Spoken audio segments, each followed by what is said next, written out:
Salam, salam jumpa lagi dengan saya, Pendeta Mesnik Atopa. Pertemuan kita kali ini, kita akan berbicara tentang judul Bukalah Pintu.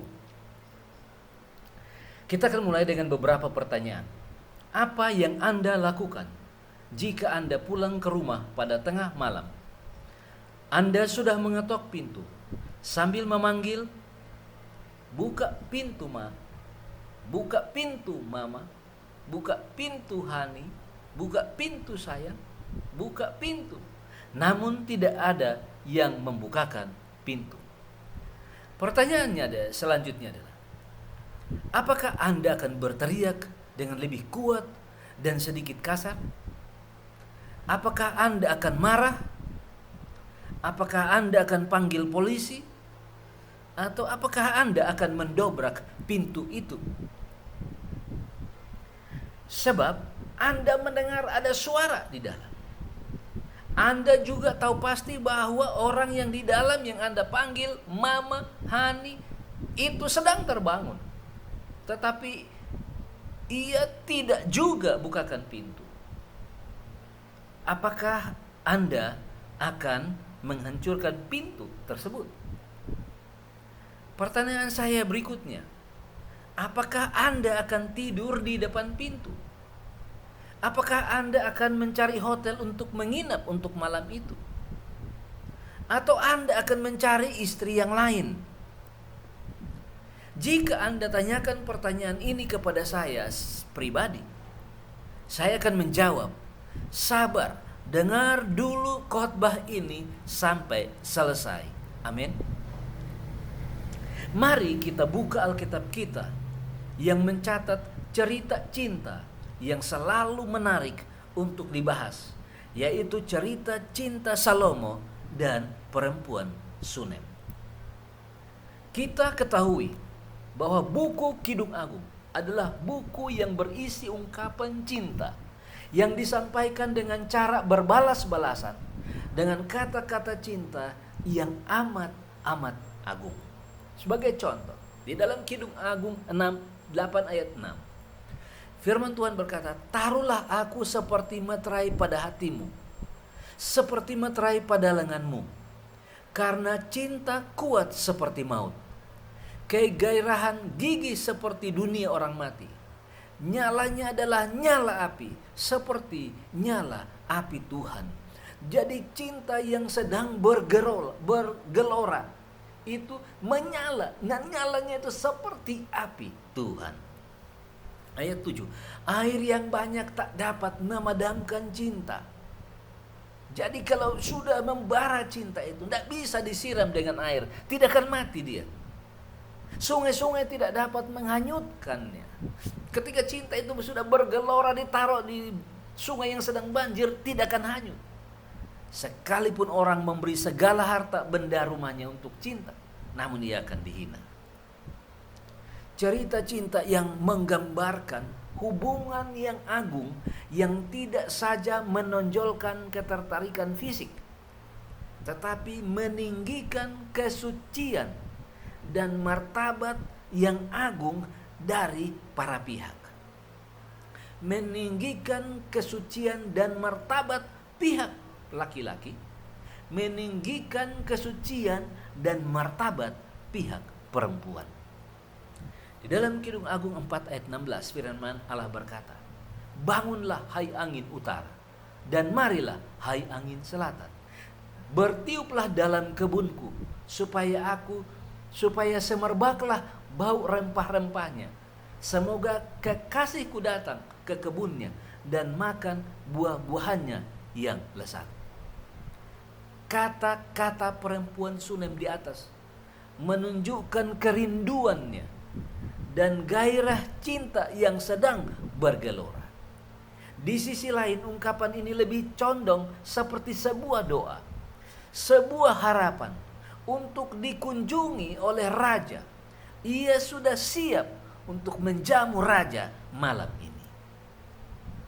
Saudara-saudara, Raja Salomo memiliki banyak istri, sehingga semua istri akan bersiap-siap menerima kunjungan sang raja. Tidak ada jadwal khusus untuk setiap istri. Oleh karena itu setiap istri harus selalu bersedia kapanpun raja datang. Apakah waktu pagi, waktu siang, malam, bahkan tengah malam. 1 Raja-Raja 11 ayat 3 firman Allah berkata, ia mempunyai 700 istri dari kaum bangsawan dan 300 gundik istri-istrinya itu menarik hatinya daripada Tuhan.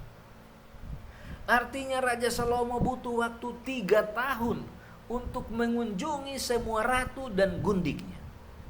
Namun malam itu di sudut kompleks kerajaan ada sebuah rumah yang sedang menunggu. Oleh karena itu, setiap istri selalu bersedia menggunakan gaun terbaik, minyak wangi yang harum, sebab tidak ada yang tahu kapan raja akan datang, kapan raja akan bertamu, dan kepada siapa raja akan bertamu. Artinya, raja datang atau tidak datang malam ini, semua istri harus siap sedia. Pertanyaannya, apakah Anda sama seperti istri-istri Raja Salomo selalu bersedia untuk menanti kedatangan Yesus yang kedua kali? Ataukah kita hanya bersedia menggunakan jubah kebenaran Kristus hanya setiap Sabat? Ataukah saudara dan saya menggunakan jubah kebenaran Kristus itu hanya kalau mau berkhotbah? Itu jugalah yang ditanyakan di dalam buku Lukas 18 ayat 8. Aku berkata kepadamu, ia akan segera membenarkan mereka. Akan tetapi, jika Anak Manusia itu datang, adakah ia mendapati iman di bumi? Apakah ketika Yesus datang dia sudah menemukan kita siap sedia? Apakah ketika Yesus datang dia menemukan kita menggunakan jubah kebenaran Kristus? Oleh karena perempuan Sunem sedang on mood, gairah cinta perempuan Sunem kepada raja sedang bergelora. Antusiasme cinta perempuan Sunem kepada sang raja bangkit. Dan ia tahu dengan pasti bahwa raja pasti datang. Feeling perempuan itu jarang yang meleset. Apakah saudara dan saya pernah merindukan Tuhan Yesus sama seperti perempuan Sunem itu merindukan Raja Salomo? Apakah saudara dan saya pernah merindukan kedatangan Yesus itu seperti perempuan Sunem itu merindukan kedatangan Salomo pada malam itu? Harusnya kita berkata seperti Yohanes yang kekasih ketika ia berada di Pulau Patmos. Tuhan Yesus, datanglah, aku sudah siap. Atau kita akan katakan, Yesus tunggu sebentar lagi. Aku masih mau ingin gendong cucu, aku masih mau lihat anakku menikah, aku masih mau beli ini, mau itu, mau ini, mau itu, mau ini, dan lain sebagainya. Kapan saudara dan saya bersedia untuk kedatangan Yesus? Apakah Anda butuhkan Yesus hanya pada saat Anda sedang dalam kesusahan? Apakah saudara dan saya butuh Yesus hanya pada masa-masa pandemik seperti ini? Meskipun perempuan Sunem sedang on mood, tetapi dia tetap kontrol. Itu sebabnya Raja Salomo mengatakan, Kidung Agung 4 ayat 12, Dinda pengantinku, kebun tertutup engkau, kebun tertutup dan mata air termeterai, sumur yang termeterai. Saudara-saudara, meskipun sejak menjadi istri Salomo, perempuan Sunem belum pernah dapat kunjungan, tetapi ia tetap menjaga kesuciannya. Itu sebabnya salah satu Amsal Salomo berkata di dalam Amsal 5 ayat 15, minumlah air dari kulahmu sendiri, minumlah air dari sumurmu yang membual. Satu-satunya istri yang dipuji oleh Salomo ialah dia, putri Sunem, yang menjaga kesucian dan martabatnya dan diberikan hanya kepada Salomo. Perempuan Sunem adalah seorang wanita yang menjaga dirinya tetap suci dan bermartabat. Ia hanya akan berikan kepada sang kekasih nanti malam. Waktu itu belum ada WhatsApp, Instagram, Telegram, Facebook. Yang ada adalah angin utara dan angin malam, AU dan AS. Itu pun hanya sebagai kiasan saja. Untuk membuktikan rahasia cinta yang luar biasa yang sudah kita bicarakan ini, Salomo menuliskan pengalaman dan hubungan yang agung ini dalam sebuah buku yang kita kenal dengan Kidung Agung, buku yang sedang kita pelajari. Pertanyaannya adalah, apa isi catatan harian saudara dan saya dengan kekasih kita, Yesus Kristus? Apakah kita juga punya kebiasaan untuk menuliskan sebaik hubungan cinta kita dengan Tuhan Yesus? Apakah kita juga menuliskan sebaris hubungan kita yang agung dengan Tuhan Yesus? Apakah kita juga menuliskan satu kalimat hubungan kita yang akrab dengan Tuhan Yesus? Apakah kita juga menuliskan satu kata hubungan kita dengan Tuhan Yesus sampai pada hari ini? Cinta Raja Salomo kepada perempuan Sunem itu menggambarkan kasih Yesus kepada saudara dan saya. Ia meninggalkan kemewahan sorga untuk menjadi manusia, bahkan menjadi manusia yang sama dengan seorang hamba, hanya untuk membawa saudara dan saya pulang ke rumah di sorga. Kerinduan perempuan Sunem itu adalah agar kekasihnya, Raja Salomo, datang tepat waktu, agar mereka menikmati malam yang penuh dengan keindahan dan keharuman. Menikmati hasil kebun yang selama ini termeterai.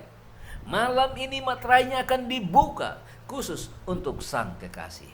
Malam ini dia akan mempersembahkan yang terbaik untuk Raja Salomo.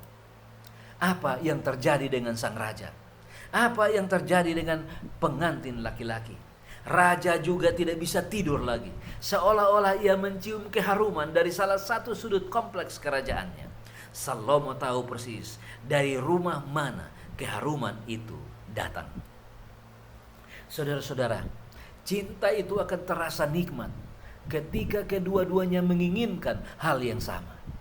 Seperti gambaran perempuan Sunem dan Raja Salomo ini. Yang satu memerlukan yang lain, dan atau sebaliknya, tidak tepuk sebelah tangan. Kidung Agung 5 ayat 1, aku datang ke kebunku, Dinda pengantinku. Raja Salomo sekarang datang ke rumah yang memancarkan keharuman itu. Kumpulkan mur dan rempah-rempahku, ku makan sambangku dan maduku, ku minum anggurku dan susuku. Makanlah teman-teman, minumlah sampai mabuk cinta. Inilah saatnya ketika Salomo akan menikmati hasil dari kebun yang termeterai, hasil dari sumur yang termeterai dengan kepuasan sehingga dia menyebutkan sampai mabuk cinta. Namun rupanya perempuan Sunem itu menunggu terlalu lama. Sudah capek dia menunggu. Make upnya pun sudah mulai pudar. Akhirnya ia berkesimpulan bahwa raja tidak datang lagi. Ia mulai melepas dan mengganti gaun yang istimewa untuk menyambut Raja Salomo. Sekarang ia tidak berpakaian lagi. Catat saudara-saudari, karena terlalu lama kita menunggu kedatangan Yesus, akhirnya kita tukar kebenaran Kristus yang dilambangkan dengan gaun yang istimewa dengan kebenaran sendiri, yaitu kita tidak berpakaian lagi atau telanjang. Sang raja datang, tetapi sang istri sudah hilang gairah cintanya, sudah hambar. Memang ia masih bangun, tetapi sudah tidak bergetar lagi. Disinilah letak keunikan wanita pada umumnya. Tadinya cintanya membara sampai mengirim angin sebagai utusan kepada raja. Tetapi ketika raja datang, ia tidak mau membuka pintunya lagi. Di dalam Kidung Agung 5 ayat 2, firman Allah berkata, aku tidur. Pengakuan dari perempuan Sunem itu adalah, aku tidur, tetapi hatiku bangun. Dengarlah kekasihku, mengetuk, bukalah pintu. Dinda manisku, merpatiku, idam-idamanku, karena kepalaku penuh embun dan rambut penuh tetesan embun malam. Ketika kita membuka pembicaraan ini, saya bertanya, apakah ketika kita mengetok pintu itu dan tidak dibuka, apakah nada kita akan bertambah besar, bertambah kasar, dan bertambah kasar, bahkan sampai mendobrak pintu atau memanggil polisi? Tetapi Raja Salomo yang menggambarkan Yesus, coba saudara perhatikan, dia kekasihku mengetuk, bukalah pintu, Dinda. Tidak dibuka, maka dia tambahkan, bukalah pintu, manisku. Ketika tidak dibuka, dia bilang, bukalah pintu, merpatiku. Ketika tidak dibuka, dia katakan, bukalah pintu, idam-idamanku. Saudara-saudara, Yesus memanggil semakin lembut, dan semakin lembut. Kalau kita memanggil dengan kasar, bagus, kasar dan lebih kasar, Yesus selalu dengan lebih lembut dan lebih lembut. Apa artinya tidur tetapi hatiku bangun? Ternyata perempuan Sunem itu sedang bermimpi. Sedang bermimpi. Dia seperti bermimpi. Dia lebih nikmati mimpinya daripada menyadari bahwa memang benar-benar Raja Salomo datang. Sang ratu sedang hidup dalam dunia yang tidak nyata. Sang ratu sudah tidak butuh kehadiran raja lagi, sebab dia sudah menikmati sesuatu yang lain, yaitu kehidupan fantasi. Kidung Agung 5 ayat 3. Ia menjawab dalam mimpi, bajuku telah kutanggalkan, apakah aku akan mengenakannya lagi? Kakiku telah dibasuh, apakah aku akan mengotorkannya pula? Coba kita cermati. Perempuan Sunem yang tadinya berdoa supaya raja datang, sekarang permohonannya sudah dijawab. Tetapi ketika Salomo datang, ia kedapatan tidak mau bangun, tidak mau membuka pintu rumahnya, walaupun ia tahu bahwa Salomo datang. Sadar atau tidak sadar, seringkali kita membuat banyak alasan agar terhindar dari menyambut Yesus. Kidung Agung 5 ayat 4. Kekasihku memasukkan tangannya melalui lubang pintu, berdebar-debarlah hatiku. Meskipun sudah datang Raja Salomo, dia masih hidup di dunia yang tidak autentik. Dia melihat seperti raja sedang memasukkan tangannya. Ternyata pintunya terkunci. Masalah ini terjadi oleh karena hati kita tertutup. Hati kita keras. Hati kita sudah membatu sehingga sulit untuk dibuka. Atau hati kita sudah karatan sehingga semua kunci yang dipakai untuk membuka malah patah. Kidung Agung 5 ayat 6. Kekasihku, kubukakan pintu. Sekarang dia sadar, oh rupanya aku ini tadi bermimpi, rupanya aku tadi ini berfantasi. Ternyata datang betul. Baru dia lari untuk membuka pintu. Tetapi dia apa yang terjadi? Tetapi kekasihku sudah pergi. Lenyap seperti pingsan aku. Ketika ia menghilang, ku cari dia, tetapi tak kutemui. Ku panggil, tetapi tak disahutnya. Perempuan Sunem itu terlalu banyak buang waktu sampai Raja Salomo memilih untuk pergi dari rumahnya. Saudara-saudaraku, terlalu banyak waktu yang kita gunakan untuk hal-hal yang tidak berarti. Saudara-saudaraku, terlalu banyak waktu yang kita gunakan untuk hal-hal yang tidak memiliki kepentingan yang besar. Saudara-saudaraku, terlalu banyak waktu yang kita gunakan hanya untuk hal-hal yang sangat remeh. Waktu kita terbuang percuma sehingga kita tidak punya waktu dengan Tuhan Yesus. Kita lebih sering menciptakan alasan untuk menerima Yesus dalam hidup kita. Kita sering beralasan untuk melakukan pekerjaan Tuhan. Tetapi hati kita tertutup, hati kita keras seperti batu. Kita hanya bergairah ketika ada wabah seperti COVID-19. Kita bergairah hanya karena ada KKR. Kita bergairah kalau ada doa 100 hari. Setelah itu, kita kembali lagi kepada keadaan kita semula.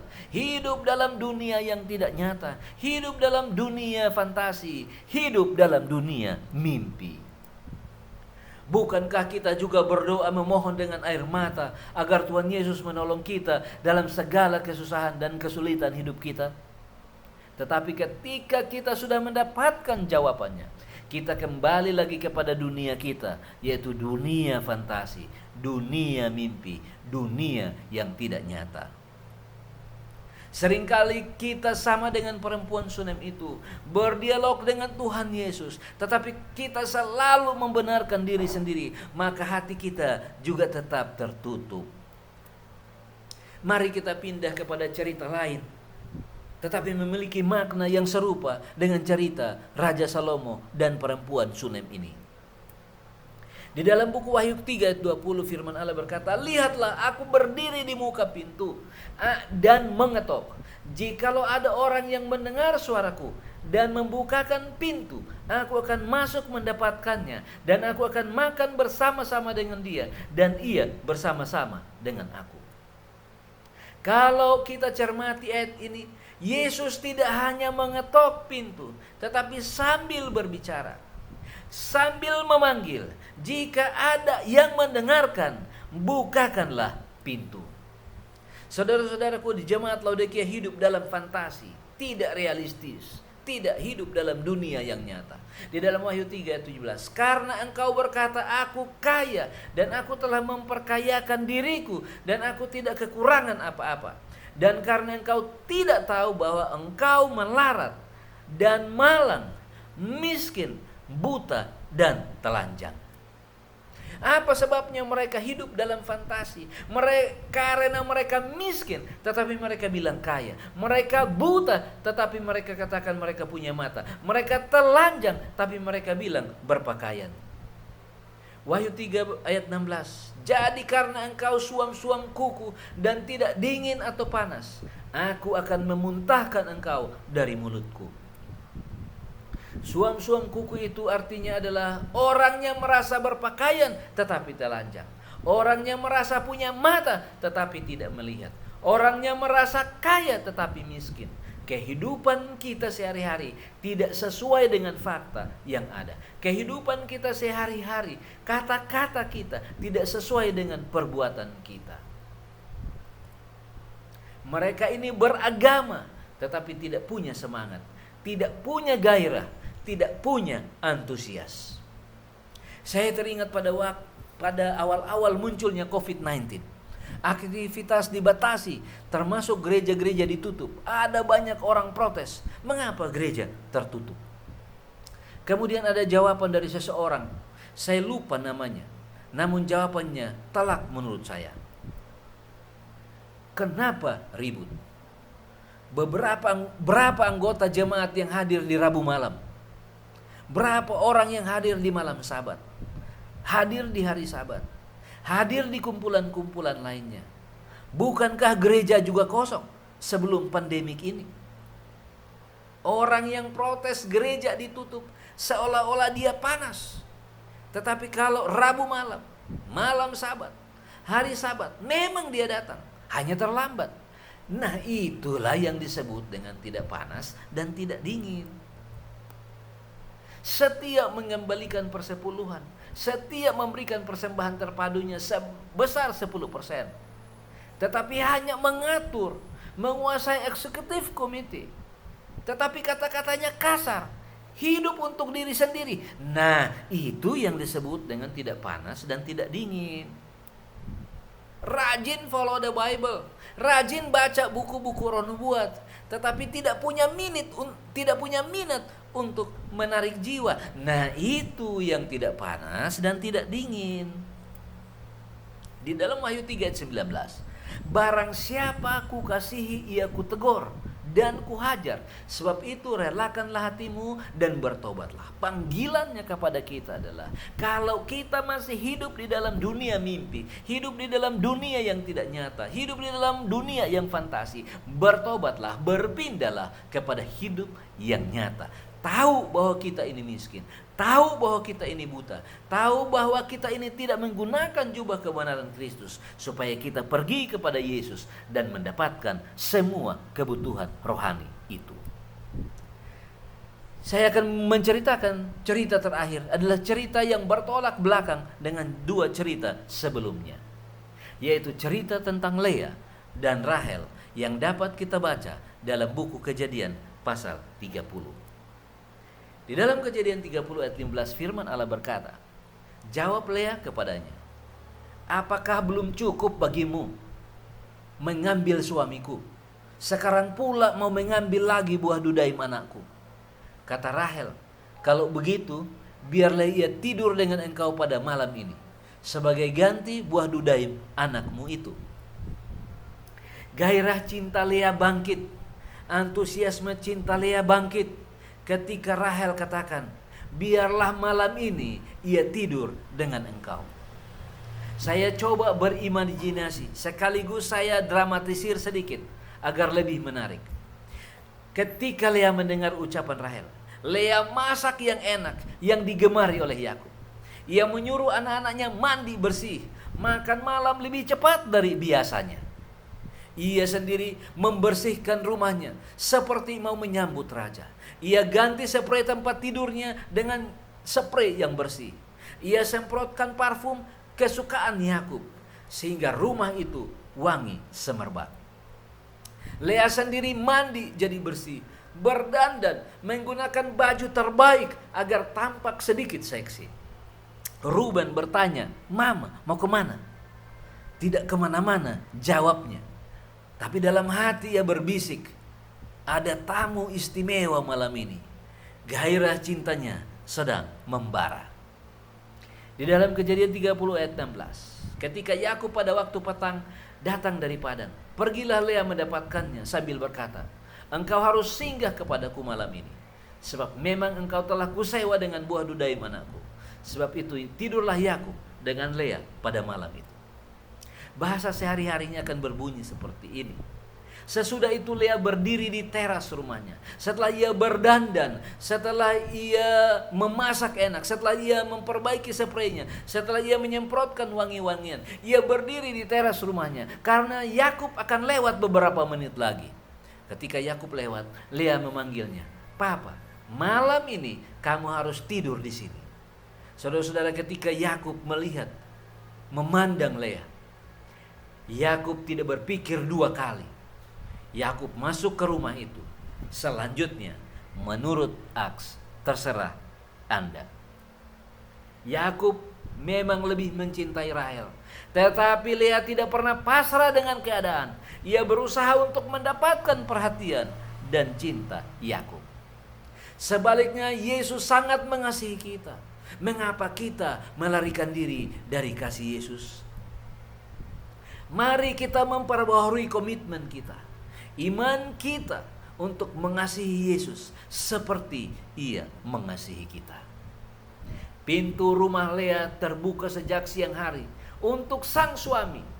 Jika Anda dan saya mau seperti Lea, bukalah pintu untuk Raja di atas segala raja, sekarang juga. Persamaan perempuan Sunem dan jemaat Laodikia. Perempuan Sunem dan jemaat Laodikia sama-sama pintunya diketok dan sama-sama tidak membuka pintu. Panggilannya adalah, bukalah pintu. Perempuan Sunem dan jemaat Laodikia sama-sama tidak berpakaian, sama-sama telanjang. Mereka berdua membutuhkan pakaian baru, yaitu jubah kebenaran Kristus. Maka panggilannya adalah, bukalah pintu. Perempuan Sunem dan jemaat Laodikia sama-sama hidup dalam dunia yang tidak nyata. Hidup dalam dunia fantasi. Hidup dalam dunia mimpi. Maka mereka perlu minyak pelumas mata untuk melihat kenajisan dan dosa-dosa mereka. Dan bertobat untuk menerima Yesus. Maka bukalah pintu. Perempuan Sunem dan jemaat Laodikia sama-sama hidup dalam berbagai kekurangan dan kemiskinan. Oleh karena itu mereka membutuhkan emas murni atau pemurnian iman dari Yesus Kristus. Maka bukalah pintu.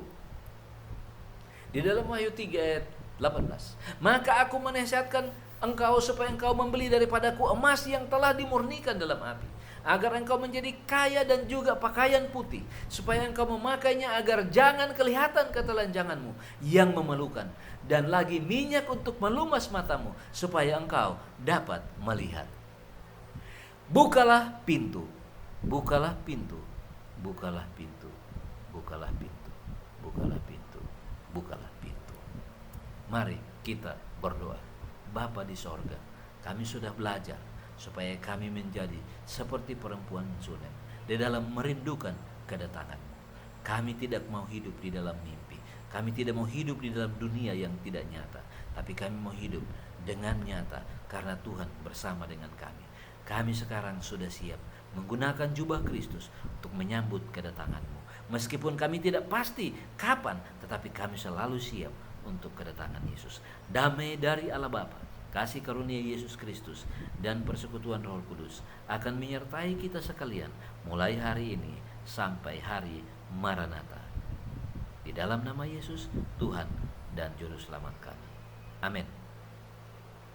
Sebagai informasi, jika Anda mau mendalami Alkitab lebih lanjut, boleh menghubungi saya di email atau pahem@mail.com atau pasenior@yahoo.com.